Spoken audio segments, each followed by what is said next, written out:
தென்கிழக்கு வங்காள விரிகுடாவில் நிலை கொண்டுள்ள காற்றழுத்த தாழ்வு நிலை காரணமாக நாடளாவிய ரீதியில் நிலவிய சீரற்ற காலநிலையால் 12 பேர் உயிரிழந்துள்ளதோடு ஒருவர் காணாமல் போயுள்ளார். மேலும் 18 பேர் காயமடைந்துள்ளனர்.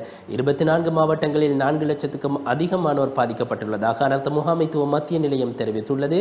தென்மேற்கு வங்காள விரிகுடாவில் உருவான காற்றழுத்த தாழ்வு மண்டலமானது நேற்று காலை 8:30 மணி அளவில் திருகோணமலைக்கு வட கிழக்கே சுமார் 110 கிலோமீட்டர் தொலைவில் நிலை கொண்டது. இது தீவின் கிழக்கு கடற்கரைக்கு அருகில் வடமேற்கு நோக்கி மிக மெதுவாக நகர்ந்து மேலும் வலுவடையக்கூடிய சாத்தியம் உள்ளதாக வளிமண்டலவியல் திணைக்களம் எதிர்ப்பு கூறியிருப்பதாக அந்த செய்தி சொல்கிறது. அதற்கமைய இன்று வெள்ளிக்கிழமை முதல் நாட்டில் இந்த தாளமுக்கத்தின் தாக்கம் படிப்படியாக குறைவடையும் என குறிப்பிடப்பட்டுள்ளது. எவ்வாறு இருப்பினும் நாட்டின் வடக்கு மற்றும் வடமத்திய மாகாணங்களிலும் திருகோணமலை மாவட்டத்திலும் அவ்வப்போது மழை அல்லது இடியுடன் கூடிய மழை பெய்யும் என வடமாகாணத்தில் சில இடங்களில் அதிகபட்சம் 100 மில்லிமீட்டருக்கும் அதிக மழை வீழ்ச்சி எதிர்பார்க்கப்படுகிறது எனவும் அந்த செய்தியிலே எழுதப்பட்டிருக்கிறது.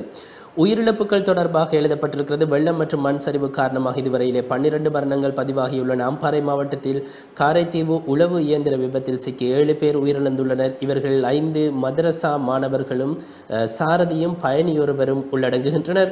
அதேவேளை அம்பாறை நகரில் மிகிதுபுர பிரதேசத்தில் செங்கல் ஆலை ஒன்றுக்கு சென்ற நபர் ஒருவர் வெள்ளத்தில் மூழ்கி உயிரிழந்திருப்பதாகவும் அந்த செய்தியிலே குறிப்பிடப்பட்டிருக்கிறது. மேலும் அம்பாறை சம்மாந்துறை பிரதேசத்தில் நபர் ஒருவரின் சடலம் கண்டெடுக்கப்பட்டிருப்பதாக கூறப்படுகிறது. எனும் குறித்த நபரின் உயிரிழப்புக்கான அனர்த்தம் உறுதி செய்யப்படவில்லை என அனர்த்த முகாமைத்துவ மத்திய நிலையம் தெரிவித்திருக்கின்றது. புத்தளம் தாங்கோட்டுவ பிரதேசத்தில் மாவத்தகம தொழிற்சாலை ஒன்றுக்கு அருகிலுள்ள வாய்க்காலில் விழுந்தும் ஒருவர் உயிரிழந்திருப்பதாக கூறப்படுகிறது.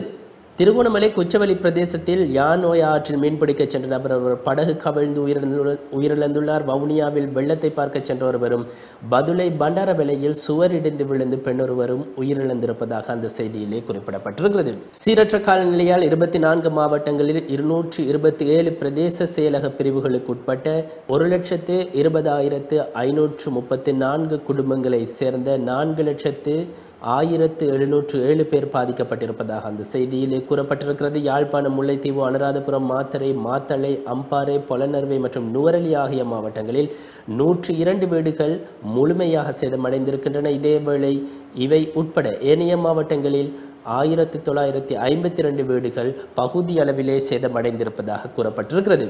வெள்ளம் மற்றும் மண் சரிவு என்பவற்றால் 28,324 குடும்பங்களை சேர்ந்த 94,134 பேர் அவர்களது உறவினர்கள் மற்றும் நண்பர்களது வீடுகளிலும் மேலும் 11,663 குடும்பங்களை சேர்ந்த 36,330 பேர் 345 பாதுகாப்பு முகாம்களிலும் தங்க வைக்கப்பட்டிருப்பதாக அந்த செய்தியிலே கூறப்பட்டிருக்கிறது.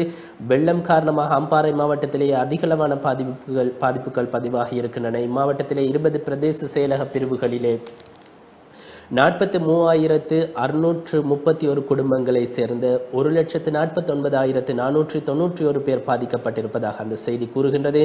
மன்னாரில் 19,407 குடும்பங்களை சேர்ந்த 63,883 பேரும் யாழ்ப்பாணத்திலே 17,095 குடும்பங்களை சேர்ந்த 56,732 பேரும் பாதிக்கப்பட்டிருப்பதாக அந்த செய்தியிலே எழுதப்பட்டிருக்கிறது.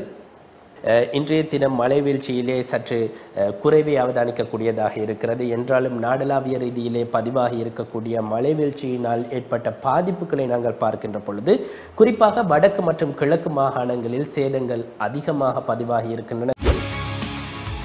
செய்திகளை உடனுக்குடன் தெரிந்து கொள்ள உடனே சப்ஸ்கிரைப் பண்ணுங்க.